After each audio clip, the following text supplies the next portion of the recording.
Hello friends, today I will show you how to update WhatsApp Messenger on iPhone iPad. Let's come a look. First of all, on your phone screen or iPad, found the App Store and tap on it. Okay, we have two options to update in App Store your WhatsApp Messenger. First option, you can click right here, and here you can see available updates, and here you can see WhatsApp, and just tap update.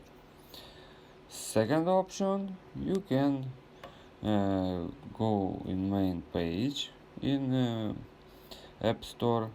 In the bottom right corner tap search. Here enter name WhatsApp.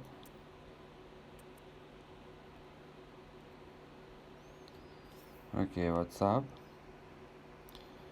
Here you can see WhatsApp Messenger. Tap on it. And in WhatsApp Messenger tap update. And now you can see WhatsApp Messenger updated. Friends, thanks for watching. I hope the video was useful to you. Support me by subscribing to channel. It is not difficult for you, but for me it's very important. Also like this video.